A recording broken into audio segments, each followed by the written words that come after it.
मी आज उभा आहे गांधी सागर तलावाच्या मधात असलेला भाऊजी पांगे उद्यान मध्ये। हा फाउंटन अनेक वर्षापासून बंद आहे। फाउंटन सौंदर्यीकरण होतोय, पहिला सुरू होता, ठेकेदार याच्यातनं फक्त पैसा कमवतोय आणि हा फाउंटन पूर्ण पद्धतीने बंद आहे। अवस्था पाहून घ्या, लाईट बंद आहे, फाउंटन जसा आहे तसाच आहे, थोडासा सौंदर्यीकरण झालेलं आहे, बाकी पूर्ण त्याला फाउंटन बंद आहे। एकही दिवस सुरू नाही राहत हा फाउंटन।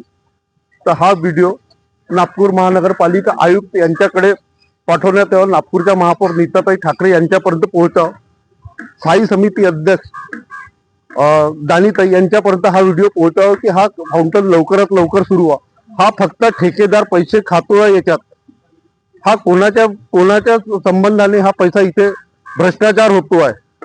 आयुक्त साहेब, पेमेंट बरोबर भेटतोय ना तुम्हाला वेळेवर?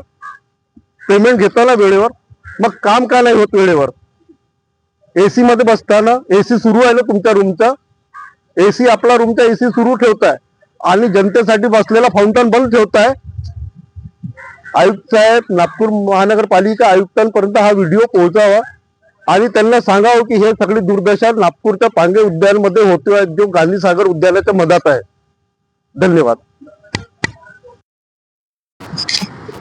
नमस्कार नागपूरकरांनो, करोडो रुपये खर्च करूनही खाऊ गल्ली आजपर्यंत बनू नाही शकली आहे। यात अधिकाऱ्यांनी पूर्णपणे आपलं जे काही संयमताने करता आलं ते सगळं केलेलं आहे आणि आज ही गल्ली ही खाऊ गल्ली 2026 मध्ये पण आज जशी का तशी पडली आहे। दुर्दशा करोडो रुपये खर्च करून करोडोचा भ्रष्टाचार झालेला आहे याच्यात।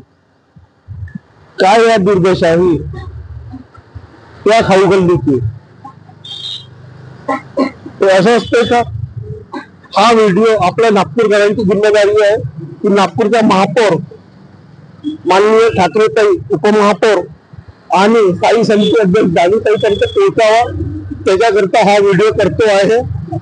आणि मी आहे दीपक वस्ते, गांधी सागर तलाव बचाव आंदोलनाकरता मी अनेक वर्ष यासाठी लढा दिलेला आहे, एक हाती लढा देतो आहे। मोठे मोठे अधिकारी शिकतात, डिग्र्या घेतात आणि मोठ्या पदावर बसतात आणि बसल्यानंतर काम का नाही करत, हा एक मोठा या शहराचे दुर्भाग्य आहे की अधिकारी, शिकलेले अधिकारी, आयुक्त, उपआयुक्त आणि ज्यांच्याकडे याची जिम्मेदारी आहे ते करतात आहे, पण काम काही करत नाही। ही किती घाणेरडी, हे असं असते का?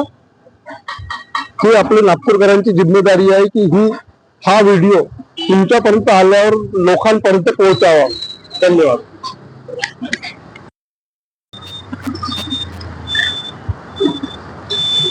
नागपूरच्या मधोमध खाऊ गल्ली बनलेली होती गांधी सागरला लागून, आज तिची दुर्दशा पहा। अनेक वर्षापासून बनली आणि बंद झाली। कॉन्ट्रॅक्टरांनी करोडो रुपये याच्यातनं कमवला आणि भ्रष्टाचाराचा हा सगळ्यात मोठा उदाहरण आहे की खाऊ गल्ली आजपर्यंत आणि गांधी सागरचं सौंदर्यीकरण होऊ नाही शकलं। हे असं काम करतात का? इतक्या डिग्र्या घेतात, अधिकारी बनण्याकरता पूर्ण काम करतात, अभ्यास करतात, अभ्यास करून या पदावर पोहोचल्यावरती काम का नाही करत अधिकारी? माझा हाच एक प्रश्न आहे त्यांना। ते पूर्ण पद्धतीने खाऊ गल्ली बनवली होती, तेव्हा जेव्हा याची सुरुवात झाली तेव्हा हा खूप मोठा प्रोजेक्ट होता नागपूरसाठी की आता तरी गांधी सागर तलावाचं सौंदर्यीकरण होईल, पण आजही दुर्व्यवस्था पहा। गांधी सागरचं सौंदर्यीकरण तर नाही झालं, पण त्यांनी याच्यात काम करत ते खूप मोठे झाले। हा व्हिडिओ नागपूरच्या महापौर ठाकरेताईपर्यंत, स्थायी समिती अध्यक्ष, महानगरपालिका आयुक्त व अधिकाऱ्यांपर्यंत पोहोचावं ही आपल्या सगळ्या नागपूरकरांची जिम्मेदारी आहे। धन्यवाद। आज मी उभा आहे गांधी सागर तलाव चाचानेरी उद्यान मध्ये। दुर्दशा पहा, करोडो रुपयाच्या इन्स्ट्रुमेंट चाचानेरी उद्यान मध्ये सडत आहे। पब्लिक साठी उपयोगात आणलेले आणि पब्लिक साठी लागलेले किती मोठा यात भ्रष्टाचार झाला हे पहा। आज हे तुटून पडलेले आहे. हा व्हिडिओ जास्तीत जास्त नागपूरच्या महापौर ठाकरेताईंपर्यंत आणि स्थायी समिती अध्यक्ष दानीताईंपर्यंत हा व्हिडिओ पोहोचावा. महानगरपालिका आयुक्त साहेब एकदा तरी या इकडे लक्ष द्या. तुम्ही फक्त आपल्या याच्यात कॅबिन मधलं काम नाही होत साहेब. आपण इतकी डिग्री IAS IPS अधिकारी बनण्याकरता आपण इतके मेहनत घेता, आयुक्त बनण्याकरता मेहनत घेता, रस्त्यावर काम का नाही दिसत तुमचं? तर हा व्हिडिओ आपल्या नागपूरकरांची जिम्मेदारी आहे की नागपूर महानगरपालिकांच्या आयुक्तापासून तर मोठ्या वरिष्ठ अधिकाऱ्यांपर्यंत पोहोचावा. आता ज्या महापौर आहेत ठाकरेताई, त्या काम करणाऱ्या व्यक्ती आहेत, त्यांच्या कामाबद्दल शंका नाही, पण काम करून घेण्याची आपली काय कॅपॅसिटी पाहिजे नाही. ही नागपूर त्यांना थोडी माहित असतं का काय कुठं हे चाललंय. उद्यानमध्ये हा मोठा भ्रष्टाचार होतो आहे, इन्स्ट्रुमेंट तुटलाय, रिपेअरिंग होत नाहीये. यावरती लक्ष द्यावं, बस एवढीच मागणी आहे.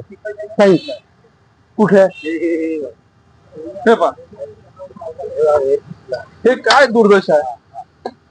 चांगल्या सोयी सुविधेसाठी आम्ही तुम्हाला निवडून देतोय, महानगरपालिकेत बसवतोय, मोठ्या पदावर गेल्यावरती काम का नाही करत तुम्ही?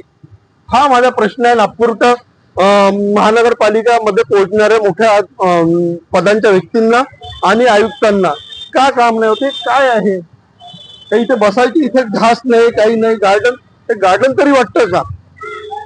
तुटून पडलेलं आहे सर्व. तर याची दखल आयुक्त साहेब आपण घ्यावं आणि आपण लवकरात लवकर व्हिजिट देऊन जे पण याच्यात संबंधित व्यक्ती आहे त्यांच्यावर कारवाई व्हावी, बस एवढीच मागणी आहे. आणि नागपूरकरांना आता तरी जावे व्हा. गांधी सागर मध्ये आतापर्यंत इतके वर्ष झाले गांधी सागरचा विषय संपत नाहीये. दोन्ही नागपूरमध्ये इतके मोठमोठे नेते आहेत, नागपूरचे तर CM नागपूरचे आहे, आणि काम का नाही होत आहे हा एक मोठा प्रश्न आहे. तर जागे व्हा आणि आपलं काम पूर्ण पद्धतीने करा, एवढी विनंती आहे. थँक्यू.